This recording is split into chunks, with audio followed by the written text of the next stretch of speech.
On le sait tous, aujourd'hui la situation est telle qu'il faut chercher une place en crèche avant même d'être enceinte. Pour les enfants en bas âge, les places d'accueil manquent cruellement. Afin de rassurer les parents, nous sommes partis à la rencontre de la ministre responsable de la petite enfance et des infrastructures d'accueil. On a donc pris le train pour venir se balader avec Valérie Lescrenier. Valérie Lescrenier, elle est ministre au gouvernement wallon et à la Fédération Wallonie-Bruxelles. Elle est originaire d'ici, Marchand-Famenne, en province de Luxembourg. En tournage avec Madame la ministre.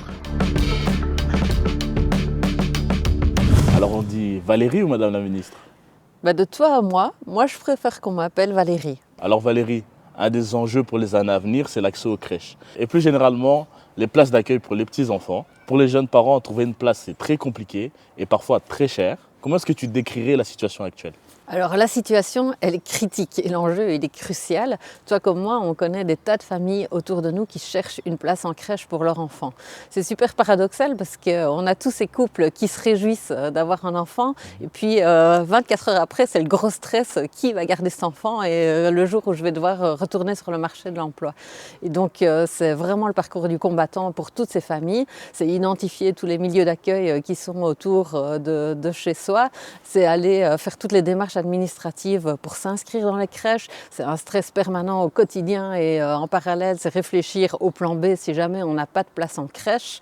Donc c'est vraiment une situation très compliquée qui angoisse les parents malgré tout le bonheur que peut être celui d'une grossesse. Et donc on doit pouvoir amener une réponse à toutes ces familles qui sont dans la galère. Alors en tant que ministre, qu'est-ce que tu comptes mettre en place pour soulager les parents ? Alors on a prévu un plan quinquennal qui va amener toute une série de réponses. La première des réponses, c'est répondre aux familles qui s'inquiètent parce que leur enfant est dans un milieu d'accueil qui est vieillissant ou qui crie aujourd'hui à l'aide parce que par rapport à son fonctionnement, c'est compliqué.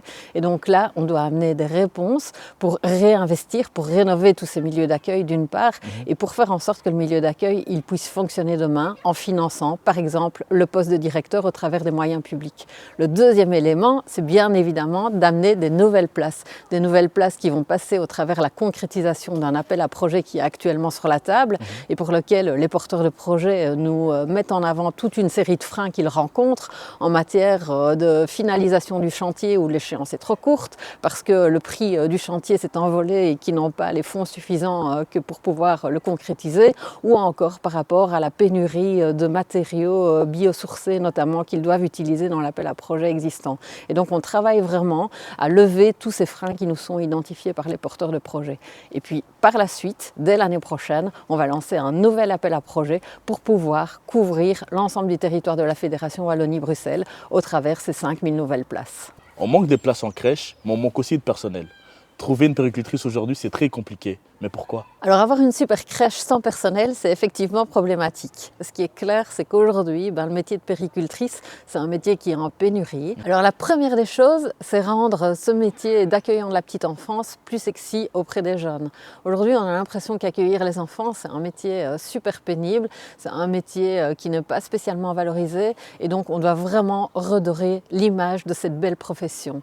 Et puis la deuxième, à l'heure où il y a des tas de personnes qui souhaitent se reconvertir professionnellement, c'est faciliter les ponts par rapport à toute une série de métiers qui pourraient demain mener plus facilement vers l'accueil de la petite enfance sans pour autant brader la qualité en matière d'accueil. Est-ce que les parents qui travaillent doivent avoir une priorité sur les autres pour trouver une place en crèche ? C'est vrai que le système tel qu'il est prévu prévoit qu'on donne priorité aux familles qui travaillent pour avoir une place en crèche, mais aussi aux familles dont les parents sont en formation ou sont en recherche d'emploi.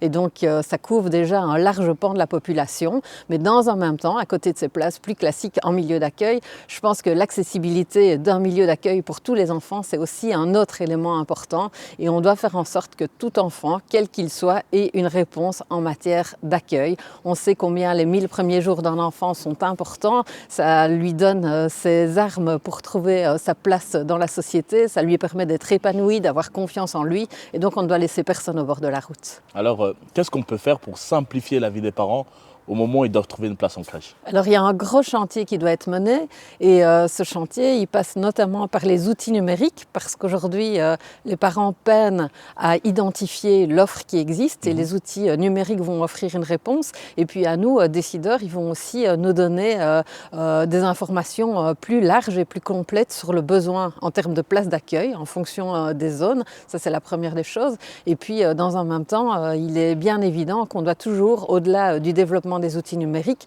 répondre aussi à toute une série de familles qui sont moins enclins à utiliser ces outils numériques. Et donc ce contact entre notamment l'ONE et les familles doit être bien présent. On doit pouvoir, à chaque situation spécifique, amener une réponse adaptée.